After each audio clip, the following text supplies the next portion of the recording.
Aujourd'hui, on se parle des jardins communautaires, des jardins qui ont un impact réel dans notre communauté. Laissez-moi vous présenter un des jardiniers, un jardinier expert, on en parlera dans quelques instants.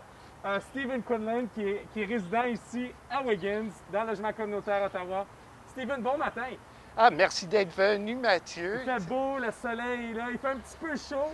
Comment Comment était la période de jardinage jusqu'à présent? On se retrouve à la fin juin. Ouais. En 2021, comment a été le jardinage jusqu'à présent? Ben, comme vous savez, on opère dans les conditions de pandémie. Alors ça crée quelques tensions, mais ça aussi, ça donne une outlet thérapeutique aux jardineurs. Hein? Alors, ça va très bien. Comme on voit, tout est en train de pousser. Et puis, c'est très beau, en fait, avec la pluie récente. C'est un bon départ. Et puis, ici, dans nos boîtes jardineurs, on a beaucoup de projets qui se passent. Alors, on pourrait peut-être discuter de ça. Oui, on va en parler dans quelques instants. Moi, je veux que les gens apprennent à te connaître aussi pour qu'on parle des jardins. Alors, toi, tu me parlais il y a quelques instants, tu jardines depuis de nombreuses années. Parle-moi, qu'est-ce qui t'avait initié au jardinage dans ses débuts?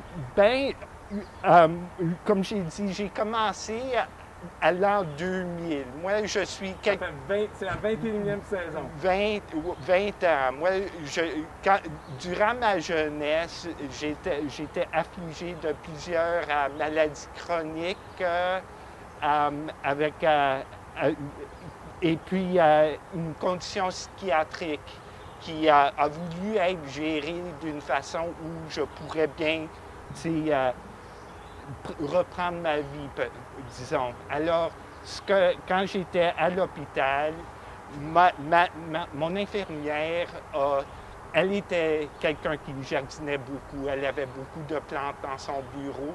Et puis, elle a dit que je devrais, peut-être explorer ça ici dans le voisinage. Ici, il y a une initiative toute particulière, puis on peut peut-être s'approcher. Oui, ces boîtes ont été construites par St. Joe's Supper Table et Centre de santé communautaire Côte-de-Sable en 2015 pour produire des végétaux, des produits fraîches pour la banque alimentaire qui a commencé en 2015 aussi. Alors, l'idée qu'on avait, le plan, c'était de recréer un peu les services qu'on offre à St. Joe's Supper Table, mais ici en communautaire, le partage des produits, des repas. Ici, devant ton lot, c'est impressionnant de voir le nombre de lots qui sont ici. C'est tous des bénévoles, c'est tous des résidents de la communauté, particulièrement de Strathcona Heights. Moi, je veux en apprendre davantage. Je vois des plants de tomates. Qu'est-ce qu'on peut retrouver dans ton expérience cette année de jardinage? Oui, moi, comme toujours, je demeure spécialiste en tomates, en production de tomates. Et avec... Les belles tomates, là, on voit vraiment que les plants sont en santé.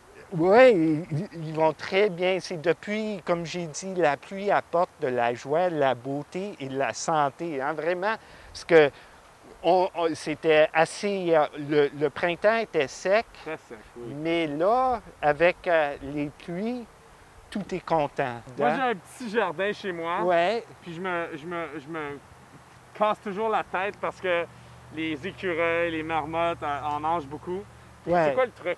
Moi, vous voyez que j'ai clôturé la section avec les choux, les laitues, avec du filet à volaille parce que c'est nécessaire. Ici, on a une population de marmottes et des écureuils qui sont très habitués. Ils se nourrissent du jardin.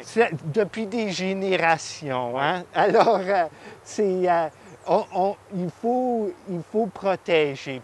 Pour avoir du succès ici, il faut isoler les plantes vulnérables avec de la protection. Alors, c'est comme ça que moi, je règle l'espace par avec le filet à volaille. Quand ça commence à produire des fruits, il faut que ça soit couvert. La pandémie nous a appris beaucoup sur notre communauté, elle nous a appris beaucoup aussi sur nous-mêmes. On a découvert notre entourage, l'importance des parcs, l'importance des pistes cyclables. Aujourd'hui, on a rencontré aussi la passion pour les jardins communautaires. Plusieurs d'entre vous avez l'occasion d'avoir un jardin dans votre cour arrière. Ce n'est pas les espaces qui sont disponibles pour tout le monde, donc les jardins communautaires jouent un rôle important pour la santé individuelle, la santé collective et évidemment la santé de l'environnement dans notre communauté. Je suis heureux aujourd'hui d'avoir rencontré Stephen Quinlan, qui lui est un jardinier passionné. Il y en a plusieurs dans notre communauté. Peut-être qu'aujourd'hui, je vous stimule à partir d'une nouvelle initiative dans notre communauté.